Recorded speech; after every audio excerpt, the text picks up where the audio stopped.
Welcome back and thank you for staying with us on the news. Well, right now we'll be going back to the End Bad Governance protests and how activists are staging a peaceful march demanding the release of detainees. And right here in the studio to talk more on the demands of the protesters, we're joined by Hassan Taiwo, a committee member of the End Bad Governance movement in Lagos. Hello, Hassan. Thank you so much for joining us in the studio. Thanks for having me here. All right, so let's begin by you telling us the number of protesters that are detained at the moment and also what their legal status is. Well, there are so many. It's difficult to put a figure to it. We have 11 who are standing trial in Abuja, the Federal High Court. That is Adaramoye Makeleni and 10 others. We have some in Katsina. We have 19, for instance, in Borno State, who were arraigned on Monday, 4th of November. And among them, among the 19, are 13 minors. Something which is to show that the reprieve we saw just recently, that the government granted the 119. It's not enough. It's not all encompassing. There are still children who are still locked up, and there are still peaceful protesters who are still locked up, who are still undergoing trial. This morning, you had the case of the 11 come up, but unfortunately, the trial judge was not on seat. But if he had been on seat today, their trial for treason would have commenced, something which shows that the government is actually ready to go ahead with trying peaceful protesters for treason. And we think it's completely unacceptable.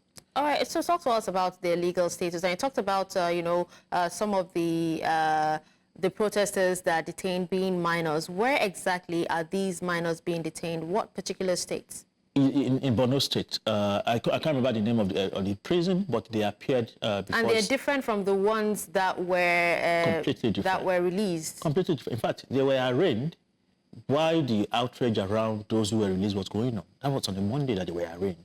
And up to now, neither the state government nor the federal government said anything about that. So something which shows that we still have a serious problem in that regard.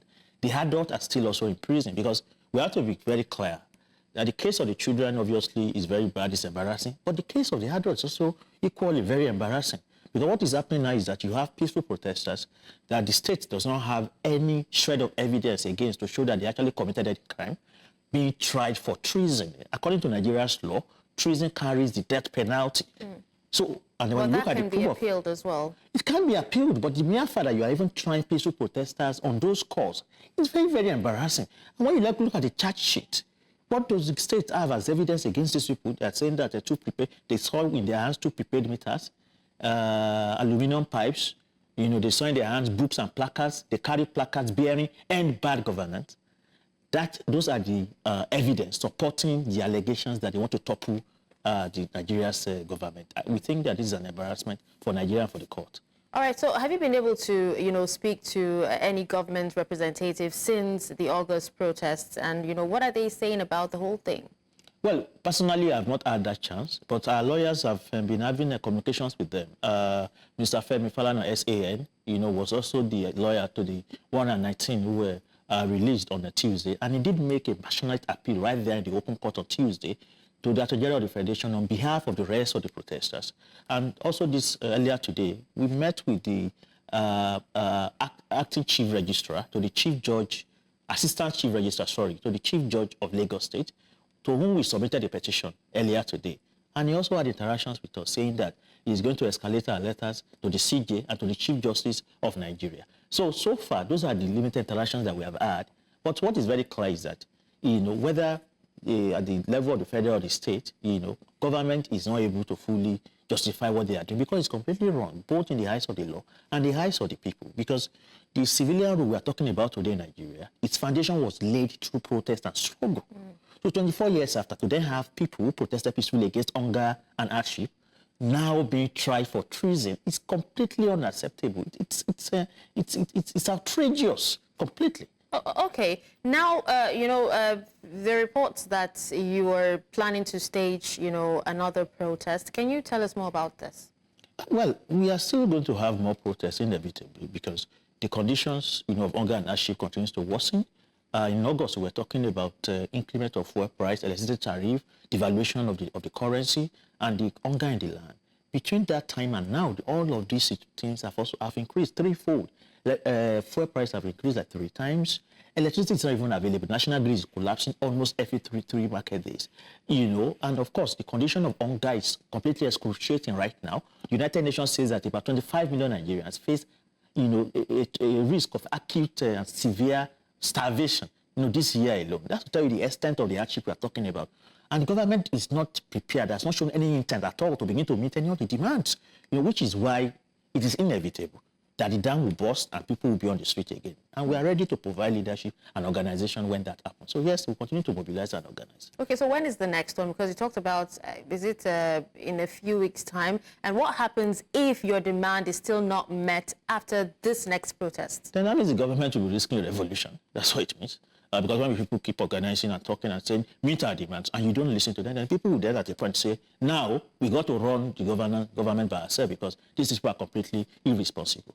So if the government wants it to get to that state, then it is left to them. So we'll keep on organizing.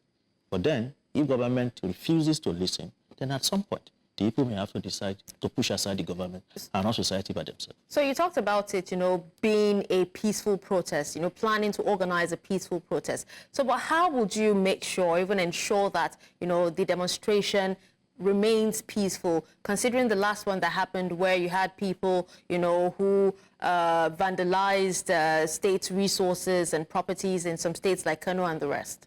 To be honest with you, there has been no investigation done yet, to clearly show who did what during the August protest, and that has to be done. Because from our own experience in Lagos, where there was no violence, that was not because there was no attempt by state actors as well as non-state actors to actually commit violence in the course of the protest. But we prevented it from happening.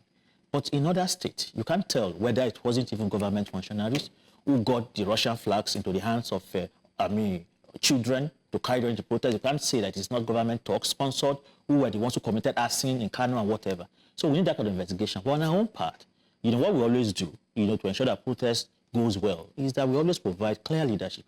And that's what we continue to do. And we are sure that we continue to do that, our protests will remain organized. And of course, if the police also refrain, from interfering in our protest and from sending their, agents into our midst, adjunct provocateurs to cause them violence, then protests will not be violent. So I think that we need to say that before we begin to say what happened in the previous protest, there must be a democratic probe of what happened and investigation. Then also to say that security operatives must, operate within the law, within the bounds of the law, and refrain from causing violence or perpetrating violence when the protests are going on. That is very important for us to ensure that our engagement with the government remains organized as it has always been. All right, well, thank you so much, Hassan Taiwo, for speaking to us. Thank you for having me.